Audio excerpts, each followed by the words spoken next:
Well, hey. This is Michelle with Upgrade in Progress. Thanks for stopping by, if anybody is. Yesterday I made a video and, I said, this is for me. Because I hadn't made one in about 3 months, and the ones that I had made previously, it was sharing. I was sharing of myself, what I had been learning. And then I was continuing to learn kind of the same things and do some of the same things. So I sort of moved away from, the need or the desire, to want to make any videos. But the reason I made yesterday's was because I had been identifying my emotional trigger, and it really is just one, and it's the mandatory masks. And it's not the masks, it's the mandatory. Because that's really limited my world. That's limited everybody's world, but I can't speak for everybody. So that was the reason I did the video, was to just sort of vent. And I was like, I don't care if anybody watches this. I kind of just need to share it because I'm alone over here, and then there's nobody to share it with. But the other thing is like I said, I choose to not share it in a conversation because then energy gets involved and their opinions, and it's like, so I've had conversations with others, and it's hard. So my preferred method of expression and purging on certain things is really just maybe a one-way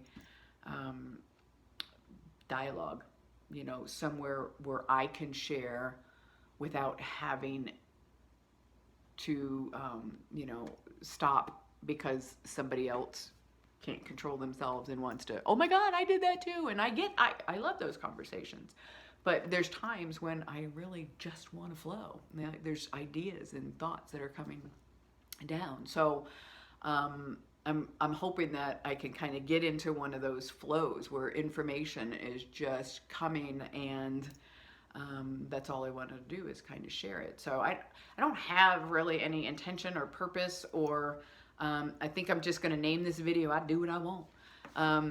And I love that saying.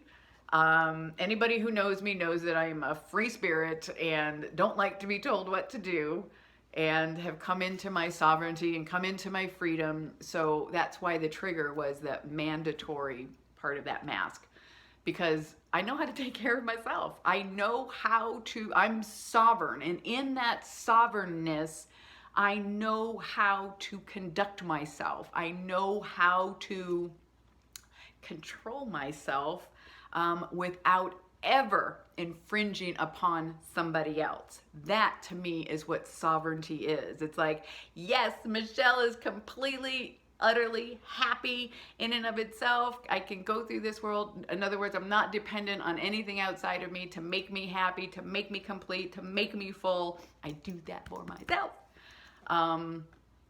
So that's sovereignty. So when something comes up and says, you must do this, then it's kind of like,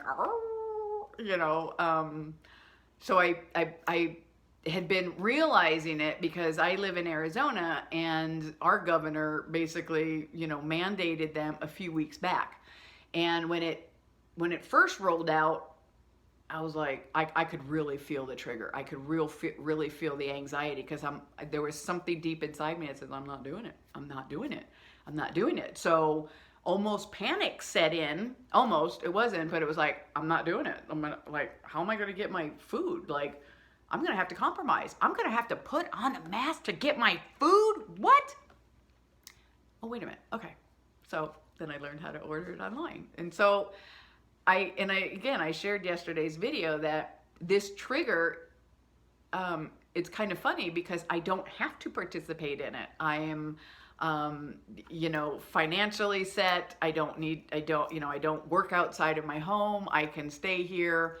I'm good. So it's kind of like, why is this triggering me? Because I'm not putting on a mask, but it's the mandatory part. So it triggered me because I can't go anywhere or do anything. And then without, putting on the mask. And then I've seen some of the videos where people are literally, just being oh my God, they're like the new Jew. And no offense, but other people yelling for them to put on their mask is very much like, Nazi Germany, where they were yelling, "You're a Jew, you're a Jew." But now they're just yelling, "You don't have a mask on, you don't have a mask on." It's like, when the fuck did I step back in time? And when did this happen? So again, hence my reaction, hence the emotion, hence the, emotional trigger. Okay, so today, this is what this video is about today, is I had ordered groceries online yesterday and I went to go get them today. And so I don't have a mask on, wasn't going to put one on, but as soon as I rolled into town and I started seeing them, because you see them everywhere, and when I see people in cars wearing them and gloved up, I saw a meme that said wearing a mask in a car is much like wearing a condom in bed alone. So, I'm seeing cars with one driver wearing a mask and gloves, and then I see people walking on the street. So what I'm saying is I felt my trigger kind of kicking in. Not that I had to wear one. So my trigger comes in when I think to myself, what's wrong with you? Like, I don't want to project, and I would never say it to them, but I think, oh my God, just, you're alone. You're alone. There's nobody around you. You're riding a bike or you're outside and you've got a mask on. So it's that kind of, it's not the behavior of that person, but it's the intentional piping in of fear that has forever changed that person that triggers me, because this has forever changed people and it's made them fearful, and that is permeating in our collective. And that's what triggers me, is that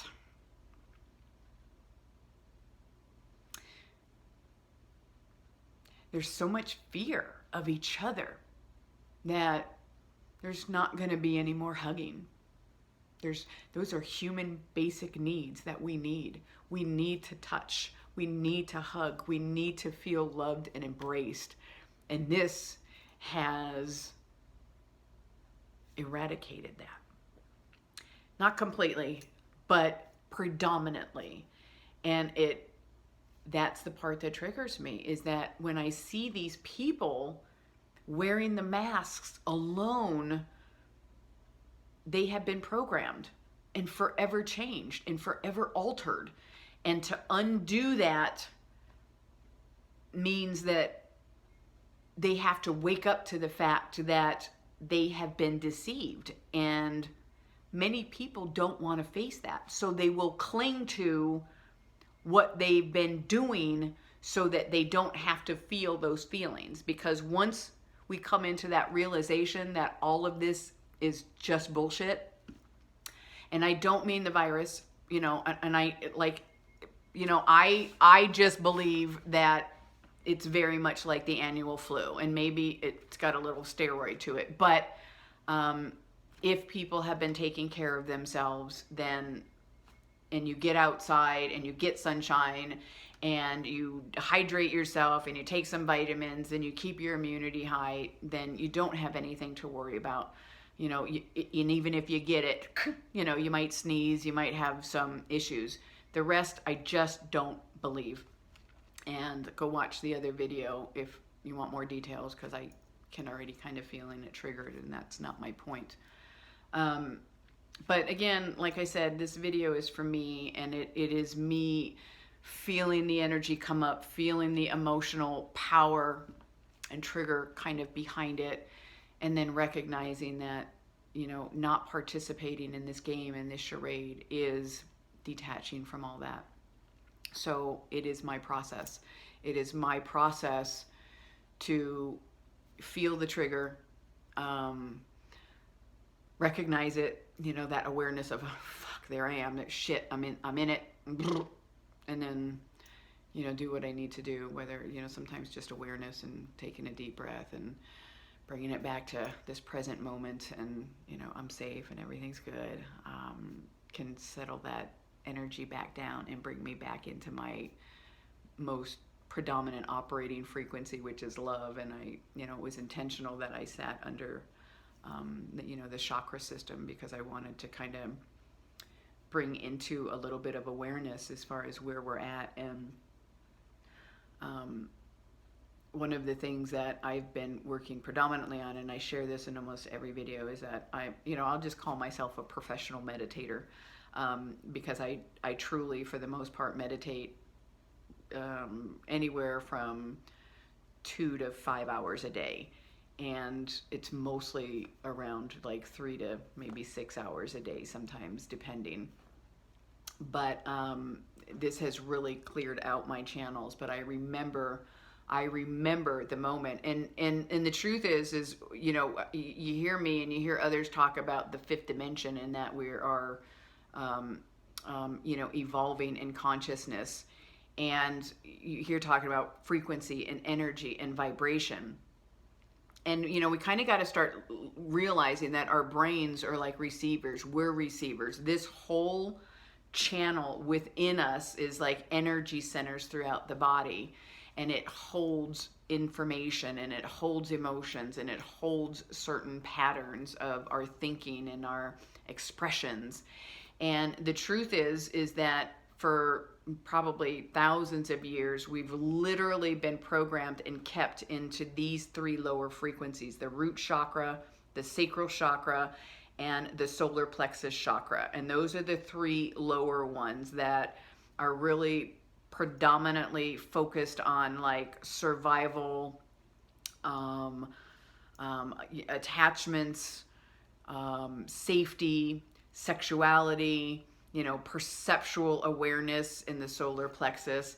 And we've kind of been blocked. We've kind of been programmed through our food, through what we watch and what we listen to. Recognize that everything is energy, and in that energy is frequency. So for example, meat is 0 frequency. It has no energy. It is dead. So is GMOs and processed foods, because there's no vibrational life in it, whereas plant-based foods has energy in it and works through the body. So I guess my point is when I was learning this, because I'm relatively new to it within the last few years, this is kind of my operating system shift from everything that I thought and I knew and that was programmed here into more resonance in my body, and recognizing what to be right, because what was taught to us and what we feel are often 2 different things. And so we're kind of unprogramming or deprogramming this and moving into this. So that what we watch, everything that we take into our senses is programming, is influencing us, I should say.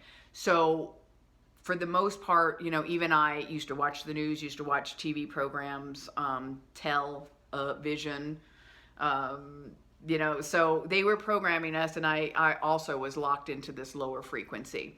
But as soon as I started pulling out of mainstream media, started eating fresh vegetables, the miraculous thing that happened was my heart broke wide open, and I felt the surge of energy literally flow all the way up through. So in my process, in our process of what we're doing in ascension, is we're leaving this behind. This is collapsing. This is the 3D. We are moving into the higher frequencies of living from the heart chakra, the throat chakra, meaning we're all speaking our truth now. It's coming online. The third eye is right here, and it is the chakra of our psychic abilities. As we clear out the programming that says that's not possible, we realize that all things are possible when we open up our third eye. And then our crown chakra at the very top is really where the energy starts flowing in. And I am here to tell you that 5 years ago, I didn't believe any of this shit. Now, I believe it because I experienced it. Everything that I share and I am now is a result of me coming into my own information. It's not the stuff that I watched on YouTube. I came into all of this awareness through my own clear channel. All of this information is provided to me in meditation. I am getting downloads of unconditional love. I have been wrapped in and embraced. I can 100% speak my truth right now and say everybody, but I am divinely loved, protected, and guided and supported in this journey. There's no ifs, ands, or buts about it. All I have to do is look at my life. And as soon as I started following my soul and following my intuition, the divine gifts started pouring in. And I kid you not, I know with 100% certainty that angels, guides, God, whatever, is around. I've felt it physically, I've felt it perceptually, emotionally, and even, I suppose, intellectually. I know this to be true. So I guess my point in this is that, you know, we are evolving, because I didn't believe any of this stuff before, and it wasn't until it started happening to me. Again, it wasn't information. I didn't just switch and go, okay, now I'm going to start studying this. I literally started experiencing it and then needing to find the information outside of me, because I was like, what is happening? It's amazing, but what is happening? So that's how I tapped into the esoteric and spiritual community, was by needing to find a definition and an understanding to what was happening to me. And I've shared this in other videos, something in the beginning of my awakening journey a handful of years ago, I thought something's happening to me, but I quickly, intuitively, and instinctively knew something wasn't happening to me, it was happening for me, meaning this is for our own good. And I even said it out loud to a family member once. I said, oh my God, what I'm going through, we're all going to be going through. And as soon as it came out of my mouth, I'm like, well, that's a bold statement. I'm not sure why I said that. But now that 2020's happened, and I'm aware that 2020 is really all about just clear vision, and that it's all part of the ascension process and the age of Aquarius, and everything is destined for evolution. We're heading in that direction, no matter what anybody thinks. But ascension path is really just a choice. So I think we're in what I feel and what I hear on the outside of me via information on YouTube channels, is that we're really kind of at this choice point. Like, we see, literally, this is not fluff anymore. Look around the world. The world is falling apart. And the old system is dying. So there's a lot of different theories about what's going on. Everybody kind of has their view and their perspective. Mine is, I don't think any of us really know. I don't. I can grab onto any one of these and kind of ride it for a little while, but even a little higher perspective says none of us really know. That's just the truth. None of us really know. But many of us know, at least for certain, that something nefarious originated this. But even the light community, I can say, yes, I believe that this was started by dark, satanic, the deep state, the cabal. Again, another video, because that is very real, whether anybody believes it or not. There are Satan worshiping, child trafficking, child sacrificing, blood drinking, adrenochrome people in our elite government out there. So that's all I'm going to do is say I believe that to be true. I've seen some very challenging research that really resonates as true for me, and I believe that's part of what is also going to be revealed. And the reason I believe that it's true is if you look back on a couple videos ago of what I did when I did the collective trauma purge, Again, all of that crying that I did was automatic. I was not in control. And it was a very, very deep purge. And what was happening in here and in here while I was crying so hard was those were not my tears. I mean, they were my tears, but it wasn't my grief. It wasn't my, it was the collectives. What I felt and what I imagined in those moments that I was purging so deeply was that the feelings that people are going to have when they find out about the children in cages and the sex trafficking and the adrenochrome and how that's going to come to light. And it will not, I guarantee you, will not come to light in mainstream media. So if you want to find out about that, you must seek information elsewhere. And the reason it won't come from mainstream media is do your research. Who owns mainstream media? So, that's the reason why they're crumbling. So I'm going to leave it here because I don't want to spend all day trying to upload this. But again, this is just kind of my purging. I may put some organization to it. I may not. I don't know. I do what I want. I do what I want. I do what I want because I'm a free sovereign soul with a pure heart and a pure soul that has no intention to ever hurt anybody. So if I, don't want to wear a mask, then I'm not going to. I'm not gonna. So I love you guys, and let's find out what's, tomorrow might be something different. I might talk a little bit more about, the specifics of, the fifth dimension and where we're going and I don't know. I don't know. I do what I want. Love you guys. Be well. Peace. See you next time.